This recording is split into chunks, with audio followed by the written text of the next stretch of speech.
আজকে আলোচনা করব বারাসাত লোকসভায় 60টা বিধানসভা ভিত্তিক কোন দল এগিয়ে 2024। এখানে টিএমসি 5টাতে এগিয়ে ছিল এবং বিজেপি 2টিতে এবং এআইএফবি ছিল 0 আসনে। বারাসাত লোকসভা 2024-এ এখানে পোস্টার ব্যালটে টিএমসির পক্ষ থেকে কাকুলি ঘোষ দস্তিদার তিনি ভোট পান 2497টা ভোট এবং বিজেপির পক্ষ থেকে স্বপন মজুমদার তিনি ভোট পান 1797 ভোট এবং এআইএফবি সঞ্জীব চট্টোপাধ্যায় তিনি ভোট পান 544 ভোট। অর্থাৎ পোস্টার ব্যালটে তৃণমূল কংগ্রেস 700 ভোটের ব্যবধানে এখানে লিড পেয়ে এগিয়ে থাকে। বারাসাত লোকসভায় 60টা বিধানসভার মধ্যে প্রথম বিধানসভা দেবগঙ্গা বিধানসভা। এই বিধানসভায় টিএমসির পক্ষ থেকে কাকুলি ঘোষ দস্তিদার তিনি ভোট পান 1,10,627 ভোট আর বিজেপি থেকে স্বপন মজুমদার ভোট পান 42,382 ভোট এবং এআইএফবি সঞ্জীব চট্টোপাধ্যায় তিনি ভোট পান 7,838 ভোট। অর্থাৎ দেবগঙ্গা বিধানসভায় টিএমসি এখানে লিড পায় 68,245 ভোটের লিড নিয়ে দেবগঙ্গা বিধানসভায় কিন্তু টিএমসি এটা এগিয়ে থাকে, মানে মোটামুটি ভালো একটা বিশাল একটা লিড নিয়ে দেবগঙ্গা বিধানসভায় টিএমসি লিড পেয়ে এগিয়ে থাকে। তারপরের বিধানসভা বারাসাত বিধানসভা।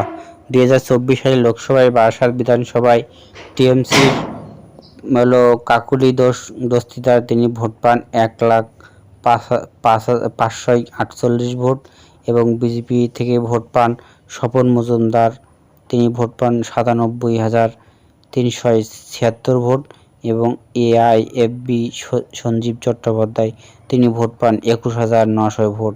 অর্থাৎ বারাসাত বিধানসভায় 2024 এখানে কিন্তু টিএমসি হলো 3,172 ভোটের লিড নিয়ে এগিয়ে থাকে। এখানে খুব হাড্ডাহাড্ডি লড়াই হয় টিএমসি এবং বিজেপির মধ্যে, মাত্র 3,000 ভোটের মধ্যে ব্যবধানে এগিয়ে থাকে টিএমসি। বারাসাত বিধানসভায় 2024 লোকসভায় তার পরবর্তী বিধানসভা হলো মধ্যগ্রাম বিধানসভা। এই মধ্যগ্রাম বিধানসভায় টিএমসির পক্ষ থেকে কাকুলি ঘোষ দস্তিদার তিনি ভোট পান 1,10,832 ভোট এবং বিজেপির পক্ষ থেকে স্বপন মজুমদার তিনি ভোট পান 79,182 ভোট এবং আইএএফবি হলো তিনি সঞ্জীব চট্টোপাধ্যায় ভোট পান 19,288 ভোট। এখানে তৃণমূল কংগ্রেস এগিয়ে থাকে 31,650 ভোটের ব্যবধানের লিড নিয়ে মধ্যগ্রাম বিধানসভাটি টিএমসি নিজের দখলে রাখে এবং বিশাল একটা লিড পায়, মোটামুটি 100টি লিড নিয়ে এগিয়ে থাকে টিএমসি। বারাসাত লোকসভা 2024 তার পরবর্তী বিধানসভা হলো বিধাননগর বিধানসভা।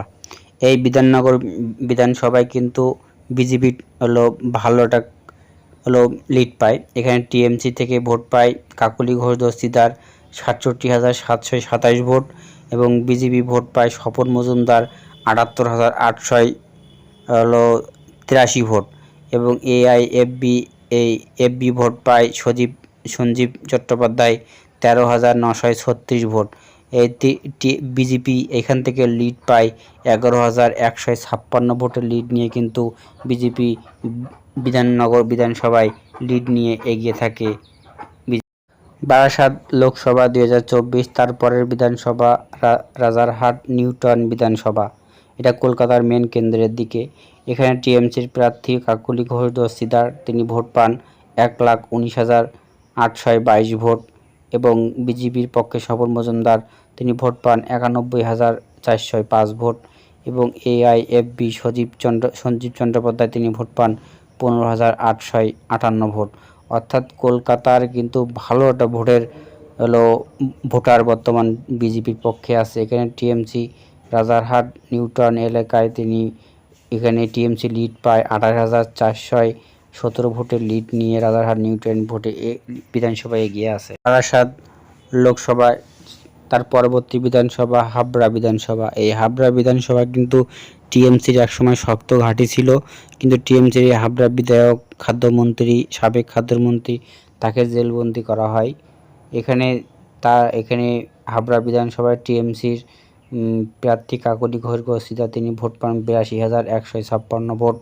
বিজেপির পক্ষ থেকে ভোট পায় স্বপন মজুমদার 1,02,089 ভোট এবং আইএএফবি সঞ্জীব চট্টোপাধ্যায় তিনি ভোট পান 9,314 ভোট। অর্থাৎ এই হাবড়া বিধানসভায় বিজেপি এখানে লিড পায় 19,933 ভোটের লিড নিয়ে কিন্তু বিজেপি এখানে এগিয়ে থাকে। আসলে কিন্তু এই বিধানসভাটা কিন্তু টিএমসি শক্ত ঘাটে কিন্তু টিএমসি ধরে রাখতে পারেনি। তার পরবর্তী বিধানসভা 2024 লোকসভা অনুযায়ী অশোকনগর বিধানসভাও কিন্তু বিজেপির একটি টিএমসির শক্ত ঘাঁটি হিসাবে পরিচিত। এখানে টিএমসির পক্ষ থেকে কাকলি ঘোষ দস্তিদার তিনি ভোট পান 97,801 ভোট। স্বপন মজুমদার বিজেপির পক্ষ থেকে 84,760 ভোট এবং এআইএফবি এখানে ভোট পান 10,322 ভোট। অর্থাৎ অশোকনগর বিধানসভার কিন্তু এখানে যে বিধায়ক আছে তিনি কিন্তু অভিষেক বন্দ্যোপাধ্যায়ের ঘনিষ্ঠ হিসেবে পরিচিত। এখানে অশোকনগর বিধানসভায় টিএমসি লিড পায় 13,094 ভোট নিয়ে। অশোকনগর বিধানসভার ভোট নিয়ে লিড পেয়ে এগিয়ে থাকে এবং 7টার মধ্যে 5টাতে টিএমসি এখানে এগিয়ে থাকে। এখানে বারাসাত লোকসভা 7টা বিধানসভা ভিত্তিক। এখানে টোটাল লোকসভা 2024 সালের টিএমসি থেকে কাকলি ঘোষ দস্তিদার তিনি ভোট পান 6,92,010 ভোট। শতাংশ অনুযায়ী টিএমসি ভোট পান 45.15% এবং 2019 সালে যে টিএমসি যে ভোটটা পায় 2024 সালে কিন্তু টিএমসির ভোট কমে যায়। এখানে টিএমসি ভোট কমে 1.32% কিন্তু টিএমসির ভোট কমে যায়। তারপরে বিজেপির পক্ষে স্বপন মজুমদার তিনি ভোট পান 5,77,821 ভোট এবং শতাংশ অনুযায়ী 37.70% শতাংশ অনুসারে ভোট পান। আর 2019 সালে এখানে যেভাবে ভোট পায় কিন্তু 2024 সালে এখানে বিজেপির ভোট কমে যায় 0.87%, অর্থাৎ 1%-এর মতন ভোট কমে যায় বিজেপির। আর আইএসএফ তাপস ব্যানার্জি তিনি ভোট পান আইএসএফ থেকে 1,21,440 ভোট। শতাংশ অনুসারে 7.92 প্রায় 8%-এর মতন ভোট পায় আইএসএফ। আর 2019 সালে যে ভোটটা পান 2024 সালে ভোট বৃদ্ধি পায় 7.92% ভোট বৃদ্ধি পায় আইএসএফের।